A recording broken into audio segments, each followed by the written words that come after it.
So this lecture we are going to look at the summation of a series of cash flows, the sort of automatic summation of a series of cash flows. And this can be made to look very complicated, but actually, in fact, it's not very complicated. So let's go back to something more basic to what we've done before.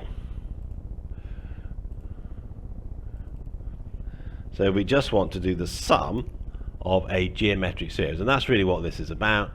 So the sum is equal to alpha plus alpha times rho plus alpha times rho squared plus plus alpha times rho to the n. Okay, so let's call that sum n. So I'm now going to do sum infinity, okay, which is alpha plus alpha rho plus alpha rho squared plus dot dot dot. And hopefully you recognize this from A-level maths. If I do rho times sum infinity, I get alpha times rho plus alpha times rho squared plus dot dot dot. Therefore, if I take this, subtract this from this, I get just alpha. Okay, so s of infinity minus rho of s infinity is equal to alpha. Therefore, s infinity is equal to alpha over 1 minus rho. Okay, so that is how you sum an infinite series. And if I've got, and the way to really to think about this is the first term over 1 minus the ratio. It doesn't matter what the first term is, it doesn't matter what the ratio is, it's always the case that it's the first term over 1 minus ratio, and you can adapt anything else to fit that format. So if we go back to looking at Sn, okay, really what Sn is alpha plus alpha rho plus alpha rho squared plus dot dot dot dot forever minus alpha rho to the n plus 1 minus alpha rho to the n plus 2 minus dot dot dot forever. So I've got two infinite series. As I've got two infinite series, I can use this formula, first over 1 minus ratio, on both of them. So Sn equals this infinite series, which is first over 1 minus ratio, minus this infinite series, which is first term, which is alpha rho to the n plus 1, over the ratio, which again, well, 1 minus the ratio, which again is 1 minus rho. Okay, so just by remembering the first over 1 minus ratio, okay, I can easily, and then I can just simplify, I can easily work out what the slightly more complicated version is, where I've got a finite series. Okay, and that's all you ever need to do with these series of certain cash flows where they're being discounted at the same rate of interest. So combining this with the previous lecture where we looked at how we calculated their present value, let's do a specific example and see what we get. So what we're going to do is calculate a specific present value. Okay, so calculate the present value of £100 per month, okay, payable from 2 years to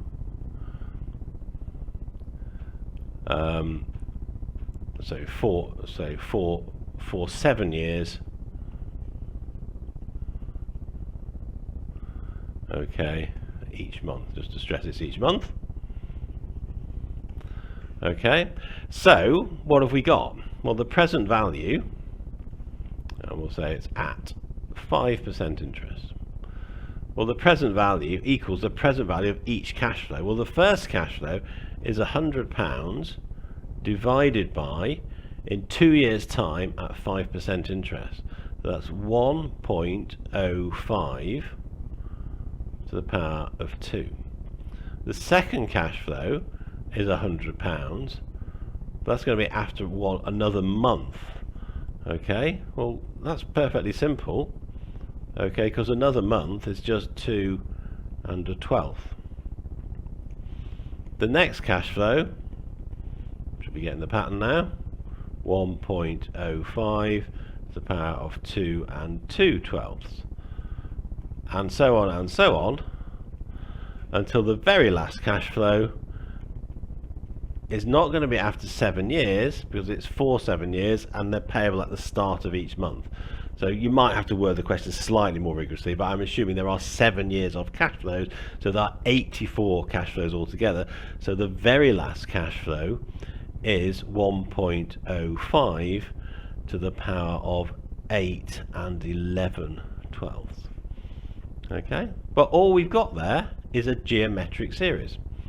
Okay, so we've got the present value equals, well, alpha. Okay, so that is alpha.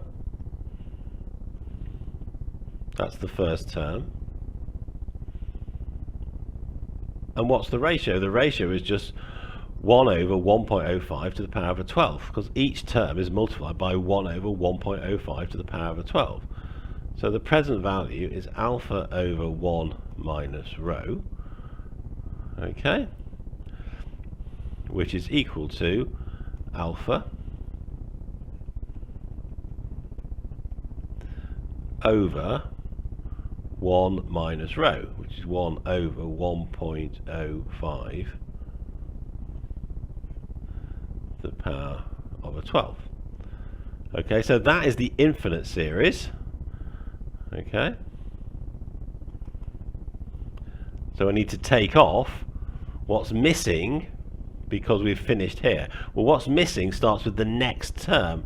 The next term is 100 over 1.05 to the power of 9. Okay, so we've got 100 over 1.05 to the power of 9 divided by 1 minus 1 over 1.05 to the power of a 12. Sorry, that should be 9 there. And that is the present value of all those cash flows. Okay, so it's not a terribly difficult thing. Yeah, you've got to crunch out that number. Just make sure that's a 1 in that. You've got to crunch out the number, but it's not a terribly difficult thing to do. So let's just actually work that out. And that is equal to 6,467.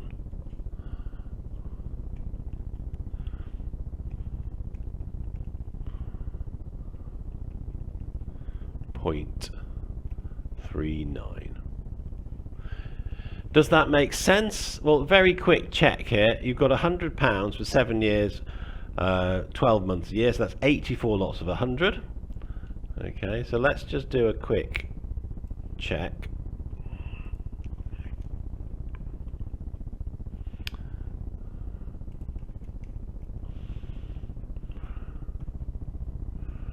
Okay, so we've got 84 payments times 100. Okay, equals 8,400. So the last payment is 9 years in the future. The first payment is 2 years in the future. So on average, it's about 5.5 years in the future at 5%. Okay, so 5.5 years at 5%, that's going to reduce that by about 25%. Okay, if we imagine the middle payment after 5.5 years, it's going to reduce that by 25%, which is about a quarter. So about a quarter of that is 2,100. So we're expecting it to be somewhere around 6,300. Okay, so very rough check. Yeah, it looks to be in about the right ballpark. Okay, so a nice you know, that would have taken you quite a while to do that calculation by hand. Obviously you could do it in Excel, it wouldn't be that long, but you can now see how to do this calculation exactly and to do a quick rough check there as well. Okay, let's do another example because it's sort of relevant to sort of normal life. Let's do a mortgage payment. So if you're buying a house,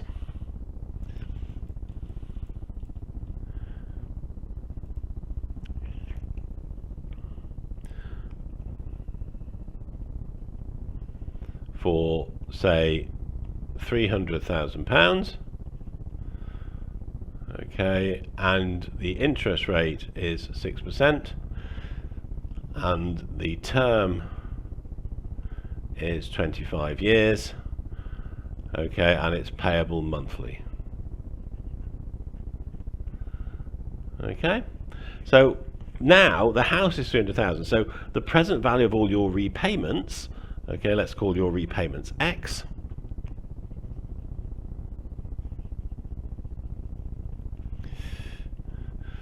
The present value of your repayments must equal £300,000. So the first repayment is going to be at the end of the month. Well, let's put £300,000 is equal to the value of the first repayment, which is 1.06 to the power of 1/12, plus the second repayment, which is 1.06 to the power of 2/12, plus, and you've got 300 repayments, okay, because it's 25 years, 12 repayments a year, so 1.06 to the power of 300 twelfths, which is also 25. Okay, so again, the same thing. First, so alpha over 1 minus rho, so alpha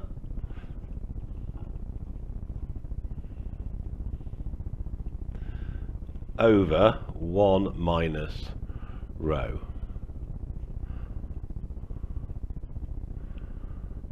Okay, minus the term after the final term, which is x over 1.06 to the power of 301 over 12 divided by rho, which is 1 minus 1 over 1.06. You might spot the deliberate error, just off the 12th there.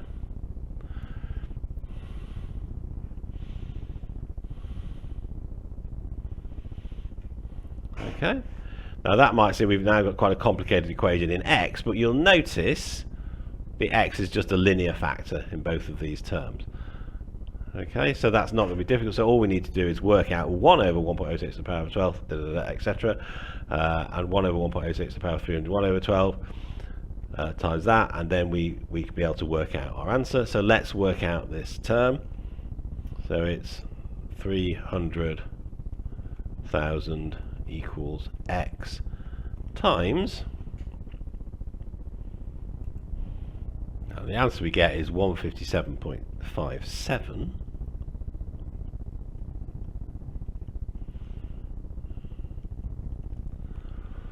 So x is equal to 300,000 divided by 157.57, and that's 1,904, or 1903.86.